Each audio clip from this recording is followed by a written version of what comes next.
Nah kenapa kalau saya ngaji PD, mereka aku muji pangeran, saya tidak pernah mikir awak, gak penting awak, penting muji pangeran. Ngaji itu artinya kan muji pangeran, muji ilmu nih pangeran, ya sudah. Itu nak kue dungo itu mikir awakmu dewi.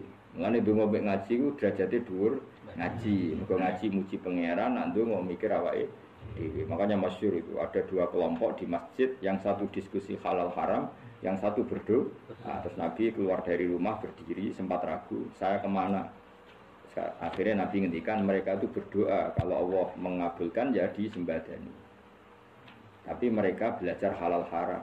Itu perintahnya Allah, saya sebagai Nabi. Terus akhirnya Nabi gabung kelompok yang belajar halal.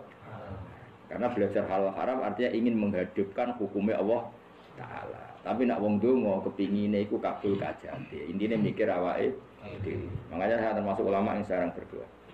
Tapi ya berdoa tapi kadang-kadang. Nah kowe kan gak kontribusi ning agama rapati ya ndonga. Oh, besar murahan. Ya tapi piye mulang yo ora payu. Jadi kadang-kadang kalau dibantah, lah jenengan mulangi payu Gus. Lah kula ora payu, donga-donga. Ya tapi aku ngerti pangeran ora bakal nyembadani barno ora Gus. Pangeran yo wis paling wis dikai sithik ngono cukup ngomong. Kalau termasuk orang yang enggak setuju ya kalau orang sholawatan terus berlebihan tapi khidmah ini Nabi kurang. Maksudnya gini loh, sholawatan berlebihan ini. Redaksi sholawat tentang Nabi itu kecil. Bukan sholawat jumlahnya enggak. Redaksi tentang Nabi itu kecil, sementara tentang keinginannya itu saya ada suka. Saya suka sholawatan itu ya yang nyifati Nabi banyak, kemudian keinginannya kecil. Itu bagus. Kayak Ihya Abdul Hasan Asadili itu kalau donga itu jaluke mung sithik paling baris paling terakhir. Misalnya gini, nahmaduka ya man huwa alladzi la ilaha illa anta arrahmanur rahim. Itu langsung in sampai nyifati Allah itu 99. Buar ngono nganti berkuras-kuras. Lagi terakhir mau njaluk donga sithik. Nah kowe kan enggak. Muni muji Allah mau basa-basi tok. Alhamdulillah rabbil alamin wassalatu wassalamu ala Muhammadin. Mau nggo syarat tok. Baru Allahumma inna nas'aluka nganti telung lari. Telung halaman. Tapi pas muji pangeran, alhamdulillah rabbil alamin wassalatu wassalamu ala Muhammadin. Baru terus donga jaluk mapan, tolak buala. Oh, wajah. Mana jare pangeran? Muji kekasihku suwi dongane kecangkeman. Nah, saya juga suka jenis itu. Harusnya sholawatnya itu yang panjang. Maksudnya nyifati Nabi yang panjang. Baru mintanya sedikit. Itu bagus ya. Di akhlak. Makanya saya di antara sholawat yang senang itu sholawatnya Habib Ali Al-Habsyi yang ngarang sing tutur. Kalau beliau baca sholawat itu sholatan yattasilu biha ruhul musolli alaihi bi fayam basitu fi qalbi sirru nuri ta'alluqi bi wa hubbi wa yuktabu biha bi inayatillahi ta'ala fi hisbi. Jadi dia baca sholawat itu, ya Allah berikan sholawat kepada kekasihmu Muhammad. Dengan sholawat ini rohnya saya, musolli itu rohnya saya yang membaca sholawat bisa sambung dengan rohnya Rasulullah. Dan setelah sambung saya terhitung sebagai orang yang mencintai Rasulullah. Dan saya berharap dari cinta itu saya tertulis sebagai umatnya. Nah, aku kan enggak mau sholawat itu mau. Aduh, saya termasuk orang yang enggak saya lah. Tetapi ya tetap baik dibanding nganggo primbon ya satu sholawat.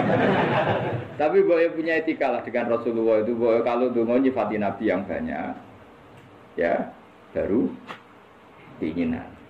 Kan banyak sholawat yang seperti yang saya misalnya di kitabnya Sayyid Muhammad ada Wa sholli ala sayyidina Muhammad nuri kalam alladzi. Wah nyifati Nabi itu sampai panjang lebar baru menceritakan hajat. Kalau kamu kan enggak nyifati Nabi basa-basi, mau sidik kan. Malah kadang orang misalnya ala Muhammad. Kok ala Muhammad muni sayyidina aja disoal. Misalnya terus dari kudungannya kok panjang. Saya termasuk yang enggak setuju karena itu menurut saya kurang etika. Makanya Rasulullah itu kalau berdoa kalau sudah nyifati Allah, coba tak beri satu contoh saja doanya Nabi. Alhamdulillahi hamdan wa fi ni'amahu wa yukafi'u mazidah ya rabbana lakal hamdu kama yanbaghi li jalali wajhika 'azimi sultanik la nuhsi tsana'an 'alaika anta kama asnaita 'ala nafsik. Itu sudah berapa itu nyifatinya? Itu belum doanya tuh. Nah kamu kan enggak. Alhamdulillahirabbil alamin Allahumma ya Allah bi hajati wa gremeng seramudu kan. Jangan gak bakat wali. Nanti kula iku sisen. Kula wis sering amini dongane wong ngono niku, tapi ning atiku amin maksudnya amin barno amin Gusti. Ati aku amin tapi amin ku barno Gusti. Wong jelas. Jadi aku muni amin tapi amin barno maksudnya ya Allah barno amin. Jadi karena tadi setahu saya doanya para nabi, para wali itu memang seperti itu. Ya coba itulah doa tadi aja yang saya sebut itu berapa kalimat ini? Apa? Alhamdulillah hamdan yu'afi ni'amahu wa yukafi mazidah ya Rabbana lakal hamdu kama yanbaghi li jalali wajhika azimi sultanik la nufsi sana'an 'alaika anta kama asnita ala. Enggak terhitung pujian saya kepada engkau sebanyak engkau memuji pada diri engkau sendiri. Allahumma inni a'udzu biridhoka min sakhatika fi mu'afatika min uqubatika wa bika minka. Allahumma sholli bi haqqi jabarutika wa bi khawsika. Kan panjang sekali doanya wali-wali itu, tapi semuanya mensifati Allah. Bahkan banyak yang kemudian lupa enggak doa. Coba haji, doa haji itu coba. Labbaik Allahumma labbaik la syarika lak. Innal hamda wa ni'mata laka wal mulka la syarika lak. Wa ni'matu itu kan labbaik saya siap melaksanakan perintahmu ya Allah sa'daik. Engkau yang punya pujian, engkau la syarika lak. Itu malah enggak ada, jarang malah ada doanya. Itu kalimatnya talbiyah semua. Allahumma antal azil akram itu sudah seperti itu. Karena tadi al-mu'min yashghaluhu sana 'ala Allah min ayyakuna li nafsihi dzakiran. Mukmin sejati adalah sibuk memuja Allah sampai lupa jatah dirinya sendiri. Nah, kowe kan gak mujine Allah basa-basi, dongane tenang. Itu jadi makhluk aneh gitu. Jadi hubungan mbek pangeran itu aneh. Ya tapi jeneng ra bakat wali semono iku dadine semono. Ya aduk ngono kok mari wali kakean malah gak elit. Tapi saya mohon itu di sholawat-sholawat itu usahakan jumlah paling enggak jumlah sholawatnya banyak, doanya sedikit. Paling enggak misalnya kamu tidak punya kalimat yang apa baik ya mau sholawat ping 100 dungane sak lare. Biar wiling-wilingan apa kita menyebut kekasihnya Allah lebih banyak ketimbang kita menyebut hajat kita sendiri ya gitulah. Paling enggak punya etika seperti itu ya. Kalau kamu enggak punya sewot-sewot sing keren, bacalah selawat berapa? 100 terus cerita awam Gusti utang kula kathah. Mengira aja wis roh.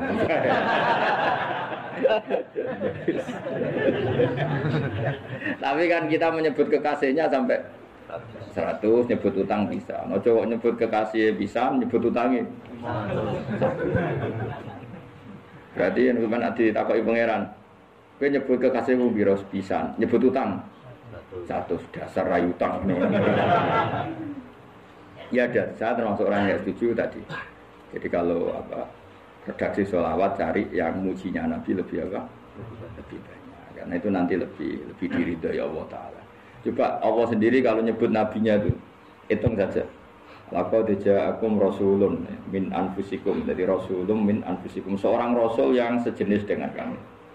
Terus azizun, orangnya sangat terhormat. Alaihi ma'anitum, rasul ini siap menanggung apa yang kalian tidak mampu. Kowe ra bakal mlebu swarga baru kaya syafaate Nabi akhirnya mlebu swarga. Kowe ra kelar korban, Nabi tahu mengorbankan kita semua. Dokha Rasulullah bikabsaini hada an ahli wa hada amman lam yutakhi min mati. Jenenge alihima anitum. Nabi menanggung apa yang kalian berat. Azizun, Nabi itu ali terus harisun alaikum. Nabi sangat berkomitmen menyelamatkan kalian. Haris itu keinginan yang berlebihan itu jenenge apa? Haris, ya kono nak manani ngungseng, keinginan yang over. Nabi itu sangat berkeinginan kita ini maslahat. Terus bil mukminina raufur. Allah yang super saja kalau nyebut nabinya nyifati sebanyak itu. Ada ayat lagi misalnya, Rabbana wab'ats fihim rasulam minhum yatlu alaihim ayatika. Muhammad itu siapa? Seorang rasul yang membacakan ayat-ayat Allah. Wa yu'allimuhum, seorang rasul yang mengajari mereka Alkitab wal hikmah. Wa yuzakkihim, seorang rasul yang membersihkan akhlak-akhlak kita. Jadi artinya Allah punya tradisi kalau nyifati rasul itu banyak. Juga nyifati orang-orang sekeliling rasul. Makanya menurut saya madzhab Syiah itu enggak pas. Karena Allah kalau nyifati Rasulullah itu jika nyifati orang-orang di sekeliling Rasulullah, dan itu dengan pujian, yaitu Muhammadur Rasulullah walladzina ma'ahu asyidda 'alal kuffar rahama'u bainahum tarahum ruk'an sujada yabtaguna fadlan minallahi wa ridwana simahum fi wujuhihim min atharis sujud. Itu kan panjang sekali, dan orang-orang sekeliling Muhammad adalah begini. Kayak apa Allah muji para ashabu Rasulullah? Masa kita ikut kelompok yang menghina ashabnya apa? Rasulullah. Makanya kita tetap madzhab ahli sunnah apa? Wal jamaah, yaitu mencintai semua sahabat, karena Allah saja yang Tuhan mensifatinya dengan sehormat itu, mensifati apa? Ashabu Rasulillah, disifati orang-orang yang saling kasih sayang sama orang mukmin. Tarahum ruk'an, sujud dan komitmen hidupnya untuk rukuk dan sujud. Simahum fi wujuhihim min asari sujud. Sudah asari sujud tidak usah diterjemah, nanti sensitif. Cuma setahu saya asar sujud itu nanti setelah di akhirat orang sering sujud itu jabahnya itu ada nurnya. Tapi kalau ada yang nafsirkan asari sujud itu warna tertentu ya semua itu sensitif. Dan jelas asari sujud itu ya sudah seperti itu. Seneng kamu kok hasut. Itu nyen provokator. Nah ono apa ya? Ada hal yang begitu terus mau berlebihan. Teke yakisimun. Nah, kalau ada kepentingan pokoknya ayatnya si mahum fi wujuhihim min asari sujud, bahwa dalam jabahnya itu ada asari sujud. Itu masyhur kan, saya terangkan ya, tapi gue juga sensitif biasa. Suatu saat Rasulullah itu ngendikan begini, nanti saya kata Nabi akan nyafaati kalian semua. Sahabat-sahabat tanya, ya Rasulullah dengan sekian miliar orang bagaimana kamu mengenali kita? Saya ulang lagi, suatu saat saya nanti akan nyafaati kalian karena saya kenal kalian. Maksudnya di akhirat. Ya napa? Di akhirat. Terus sahabat tanya, ya Rasulullah bagaimana engkau mengenali kita sementara nanti di akhirat bermiliar-miliar orang itu. Terus Nabi ngendikan gini, jika kamu punya unta dengan tanda tertentu, saya ulang lagi, jika kamu punya unta punya tanda tertentu, dalam jidatnya ada begini, dalam tangannya ada gini, dalam kakinya ada gini, maka apa kamu bisa membedakan untamu dengan unta orang lain? Ya bisa ya Rasulullah, karena unta kita khas. Misalnya kaki depannya ada putihnya, kaki belakangnya ada putihnya, dalam baduknya ada putihnya. Terus kata Nabi, inna ummati yut'auna yaumal qiyamati hurran muhajjalin min asaril wudu. Nanti umatku nanti wajahnya juga bersinar, tangan kakinya juga bersinar. Jadi asar itu saya pastikan secara riwayat itu akhirat, maksudnya tentang akhirat. Tapi bahwa yang di dunia ada yang memulai asar itu gimana? Loh itu bagus kan, artinya ekspresi percepatan. Tidak apa-apa loh, daripada kau kira jelas ini. Maksudnya ya orang ngetok, ya panjang jarang sujud tenan. Bukan usah sensitif, tapi yang jelas ya nanti. Ya sebenarnya kiamat ruang samu. Nanti hisab itu nanti kalau hitung hanya sekitar 3 jam. Hisabnya sak dunia itu hanya sekitar. Karena malaikat itu tidak kesulitan sama sekali. Tak warai ya. Ini enggak akan salah saya dalam hal ini karena riwayatnya sahih. Kenapa hisab itu hanya butuh rubu'un nahar, 1/4 dari siang enggak. Anggap saja siang itu 6 jam atau 12 jam itu enggak aja terserah. Kalau 12 paruhnya kan 6 ya. Seperti 1/4-nya berarti 3. Itu gini, jadi nanti di mahsyar itu kan yaumatab jadu wujuh watas wadu wujuh. Sudah yang kafir itu kelak hilang, wajahnya, tubuhnya semuanya gelap. Yang mukmin itu semuanya terang. Jadi sudah yang tas jadu wujuh watas wadu wujuh otomatis terus nyingkap. Terus pergerakannya itu delala yang tab jadu wujuh itu ke kanan, yang tas wadu wujuh ke kiri. Maka kamu jangan punya sinar yang kelap-kelip. Nanti kena bego yang karena nggak jelas tadi. Maka kamu harus sinarnya yang sejelas-jelasnya. Hurran muhajjalin min asarin. Bila perlu nur kamu sampai menembus langit saat itu. Makanya ketika orang mukmin sudah nurnya ada di muka, ada di tangan, masih ngendikan Rabbana atmim lana nurona, karena takut masih kena bego tadi. Karena kalau hanya wudu tok, sikil tok kan bayangkan di miliaran orang kan bisa agak kelihatan. Tapi kalau nurnya sampai nebus langit kan, itu siapa kok nurnya sampai? Kan malaikat langsung tahu. Kan hafal Quran, alim kan insya Allah nurnya itu. Sama zaman itu masih berdoa, Rabbana atmim lana, sempurnakan nur kami. Karena nanti identifikasi malaikat berdasar tadi. Kalau ada nur berarti diletakkan ashabal yamin. Kalau nggak ada nur, ashabal shimal. Nah malaikat yang dibawa biku itu kira-kira detail nggak? Dugaan saya kalau kelap-kelip pasti kena simal. Wah ini partai kiri. Kan. Pemenang yang wudhunya mau dulit sirah tok sidik. Karena anak madzhab Syafi'i. Sebetulnya meskipun dosa sebaiknya kalau basuh sirah itu kabeh ben ora kelap. Mana aneh pepes terus dulat-dulit tok. Iku sebenarnya kelap-kelip. Ya sudah ya. Setelah itu kata ngendikane pangeran ya araful mujrimu nabisi mahum fayukhadu bin nawasi wal aqdam. Orang-orang pendosa kelihatan maka diletakkan di kiri. Nah sama yang orang-orang baik si mahum fi wujuhim menasari. Jadi ayat itu jelas tentang akhirat. Tapi kira usah terus merovokasi. Seneng kamu kok ya fisimun. Maksudnya provokator. Jadi nanti yang mukmin jelas nurnya. Lah nur ini nanti dengan kadar iman kamu, perilaku kamu. Ada yang kelap-kelip, ada. Nah yang kelap-kelip ini orang kena bigo itu. Nanti setelah kena bigo ikut ashabi simal, yang kelap-kelip disortir lagi malaikat yang bagian detail kan ada nanti. Nah ini terus ditubir neraka. Yang kafir benar-benar neraka, yang ini ditubir neraka. Itu nanti ini yang ngelok kanjeng Nabi digoleki ya ini itu. Ana sakit kanjeng Nabi, ngene ana kiai saleh darani nek iso salat dhewe sakit Nabi mergo terus goleki endi umatku sing kelip-kelip gitu. Terus dicari disyafaati. Ya imma langsung dituruti Allah wa imma diubahsine neraka. Ya terserah rencanamu piye kon aku. Tapi yang jelas apa? Kiamat itu cepat sekali karena tadi ada identifikasi tadi. Makanya hanya cukup 3 jam karena tadi yang jelek kelihatan jelek, yang baik kelihatan baik. Makanya cepat. Ya araful mujrimuna bisimarum, orang pendosa dikenali lewat alamatnya yaitu taswaddu apa? Wujuh. Kalau orang baik dikenali lewat tabyadu wujuh. Nah, terus setelah nyingkir, ini ngono tak warai kiamat. Setelah nyingkir itu faduri babenahum bisuril lahu ba. Setelah tersingkir tadi terus lalu ada pintu penghalang. Pintu pemisah. Nah pintu pemisah tadi yang sisi kanan langsung jadi surga, yang sisi kiri jadi neraka. Itu disebut faduri babenahum bisuril lahu ba batinu fi rahmatu wa dhahiru min qibalihil adab. Yang pintu arah kanan otomatis wilayah surga, yang pintu kiri otomatis wilayah neraka.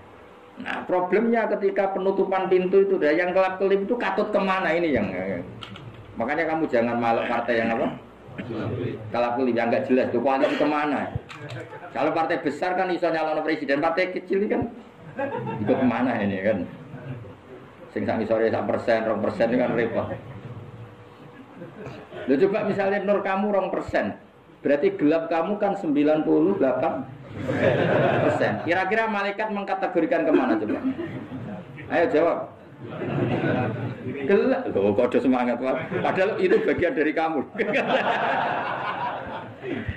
Kalau satu tubuh itu sinarnya hanya 2%, kira-kira kategorinya itu partai gelap, partai terang. Kode semangat kok kode ini. Berarti kegaruk kemana? Kiri. Tapi bisa saja malaikat cara berpikir gini. Tapi kok ada cahayanya? Padahal kata Allah yang bercahaya ashabul yamin. Kan enggak ada bilang cahaya terang. Bisa saja malaikat alhamdulillah berpikir begitu. Ya nanti kita rayu saja supaya berpikir tidak. Yang penting ada cahaya. Kan Allah tidak bilang terang apa kelap-kelip. Ya mungkin saja asal ada cahaya dikategorikan lahu nur, punya apa? Nur. Tapi yang jelas saat itu pun yang sudah punya cahaya masih berdoa Rabbana atsmim lana nurana. Ya Allah saya mohon sekali nur-nur kami sempurna. Jadi ini saya bantu teman-teman yang hafid-hafid supaya tahu maknanya ya.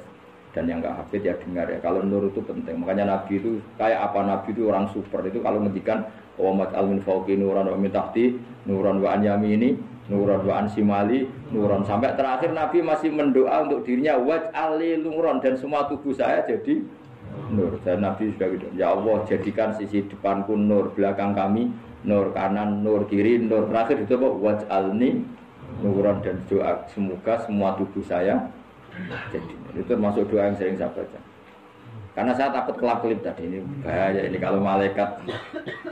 Saya tidak tahu cara berpikir malaikat tadi, apa ngitung 98% maka dikategorikan apa? Gelap, apa dihitung nurnya saja.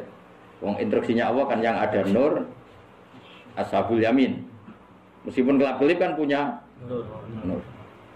Saya tidak tahu nanti ikut 2% ikut mana kalau di partai koalisi. Ya ikut yang menang biasanya, ikut yang apa? Ya paham ya, makanya saya mohon kalau wudhu itu usahakan sempurna, terutama wudhu sholat. Kalau nggak wudhu sholat itu sebaiknya nggak sempurna, supaya ada bedanya wudhu sholat sama wudhu tidak sholat. Rasulullah itu masyhur gitu ya. Rasulullah itu kadang tawaddu wudhu'an khafifan, wudhu yang sederhana, yaitu hanya sekali-sekali dan tidak sempurna. Ketika ditanya as-sholat ya Rasulullah tidak. Misalnya saya habis makan mau tidur biasanya ya wudhu, tapi tentu tidak perlu sesempurna kayak wudhu sholat, biar ada bedanya. Rasulullah juga gitu, beberapa kali beliau wudhu tapi tidak sesempurna wudhunya untuk sholat. Masyhur itu di riwayat tawaddu wudhu'an khafifan duna wudhu'ihi lis sholat. Tapi kalau wudhu untuk sholat asbaghal wudhu, menyempurnakan. Jadi supaya ada bedanya wudhu sholat dan wudhu tidak. Saya gak wong ora iso ngaji podo. Abu Bakar ya gitu. Ana wong poso sunat kok nyediakno buka dimarahi. Istrinya pernah nyediakan buka beliau untuk puasa sunat. Itu embernya dipecahi Pak Abu Bakar. Ditanya, "Kenapa gitu? Apakah kamu akan menyaingi Ramadan?" Jadi enggak boleh memperlakukan puasa sunat kayak Ramadan. Jadi ya biasa saja kalau puasa sunat kok Allah ape buka kolak opo. Ramadane ya iri to, ini gimana kok saya disaingi ini. Jadi kabeh itu ada proporsinya, ada apa? Makanya megang Quran ya wudu, megang. Nah, tapi gitaran terus wudu pengiran tersinggung piye kok menjegal gitaran. Jadi enggak boleh kebaikan disaingi itu juga enggak boleh. Bapak gue sergap wudu sampai nyekel gitar. Oh, Quran tersinggung wasem kan buka sembunyi kan. Malaikat panitia kan dia tersinggung. Kabeh itu kan ada proporsinya apa? Ada proporsinya. Itu hebatnya Rasulullah. Jadi kalau beliau wudu, bahkan wudu di sholat sama tidak sholat itu, misalnya sholat sunat itu kamu mampu ngatek boleh nggak duduk? Boleh. Kalau sholat fardu nggak boleh, biar ada bedanya. Fardu itu spesial, nggak boleh, harus berdiri. Kalau sunat pun harus berdiri. Fardu tersinggung, iya sunat kok nyanyi aku kan gitu. Ya makanya sholat fardu wajib berdiri, ya. Sholat sunat boleh duduk, meskipun mampu loh ya. Nggak boleh sama, sholat sunat pun harus berdiri. Berarti ada sunat menyaingi fardu. Ya jelas ya, jadi aturan main itu harus jelas. Nggak boleh, makanya Abu Bakar itu nggak mau kalau ada orang puasa sunat kemudian apa? Abdul bin Mas'ud lebih parah. Dia itu tukang nyuwepeng orang yang selalu sholat duha. Makanya saya itu duha itu jarang, karena takut kena sweepingnya saya. Itu ada orang khusyuk tiap hari duha disweping sama dia. Apakah kamu menjadikan sholat ini jadi fardu? Kok lakoni bedino? Awas nampak lakoni bedino. Di era akhir duha dilakoni bedino. Perkara ini butuh duit. Mau itu kalau zaman Abdul Mas'ud kena sweeping apa? Karena berarti menandingi fardu. Yes, kira usah anut ilmu bahaya itu. Cuma ini kan ilmu, tetap tak utarakan. Biar kamu tahu, nggak boleh fardu disaingi itu enggak. Coba kan banyak ketentuannya tadi. Contoh paling gampang itu apa? Kalau sholat fardu boleh, nggak boleh apa? Duduk. Sholat sunat boleh duduk. Sholat sunat boleh di kendaraan sesuai jalannya kendaraan. Ainama tawajjahat bi rahilah. Kalau sholat fardu, kalau kamu naik unta harus turun untuk memastikan di kiblat. Jadi banyak sholat sunat kamu dalam keadaan najis sudah tidak boleh dilakukan. Kalau sholat fardu, karena saking pentingnya fardu, meskipun dalam keadaan najis tidak menemukan alat sesuci harus tetap sholat. Jenenge sholat dihormatil waktu, karena nggak boleh fardu ditinggalkan. Meskipun nanti harus karena nggak boleh mengalahkan fardu meskipun itu oleh najis. Jadi misalnya kamu pergi hanya bawa satu celana, kemudian di terminal atau apa kena najis, kena uyah sampean misalnya, kamu harus tetap wudu dan sholat, karena nggak boleh fardu ditinggalkan. Meskipun nanti harus karena sholat kamu tidak dalam keadaan celana kamu najis, boleh nggak sholat sunat? Boleh. Nggak boleh, karena kalau fardu itu darurat memang suatu yang harus maka dilakukan. ya lakukan. Tapi kalau kamu dalam keadaan enggak suci, enggak boleh melakukan sholat apa? Sunnah. Karena fardu itu spesial, apa? Spesial. Bukan kalau terus nang. Wamtazil yauma ayyuhal mujrimun. Ya, jadi orang mujrimun harus terpisah dari orang apa mukmin, dan yang keharusan itu ketika di surga. Tapi kalau di dunia ya boleh muamalah boleh. Ya muamalah yang halal.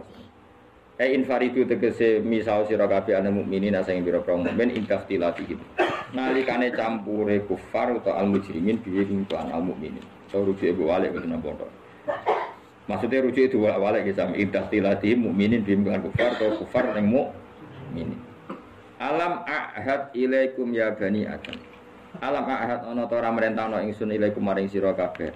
Amurkum tegese ana ta ora merentahno ingsun kuming sira kabeh ya bani Adam ya bani Adam. Ala lisani rusuli ing atase lisane para utusan-utusan ingsun. Bukankah saya telah merintahkan kamu wahai bani Adam Allah tak butuh setan. Yen ta ora menghamba sira kabeh asyaiton ing setan. Ngendikane pangeran kowe ijek kanut setan cek nemen nih. Bukankah sudah saya perintahkan kamu tidak boleh diperbudak napa setan. Manane la tuti tegese aja taat sira kabeh ing setan. Inna wa ta'tamne setan laku maring sira kabeh aduan musuh mubinun kang jelas. Bayyinul adawati banget musuhane. Lha wong setan musuhmu kok malah mbok nut bocah kok sarap ngono. Karwan musuh kok di anut ya pangeran mergo Allah wali fid dunya wal akhirah. Wa anik budune lan yen to nyembah sira kabeh ning ingsun. Wa anune kelakuan budune nyembah sira kabeh ning ingsun wahidu tegese nglakoni tauhid sira kabeh. To mengesakno sira kabeh ning ingsun. Wa ati ulan to atau sira kabeh ning ingsun. Harusnya kita hanya ibadah ning Allah Subhanahu wa taala karena Dia yang menciptakan kita, tempat kita kembali. Setan itu tidak siapa-siapa. Makhluk yang hina, yang lemah. Pokoknya malah taat. Taat ya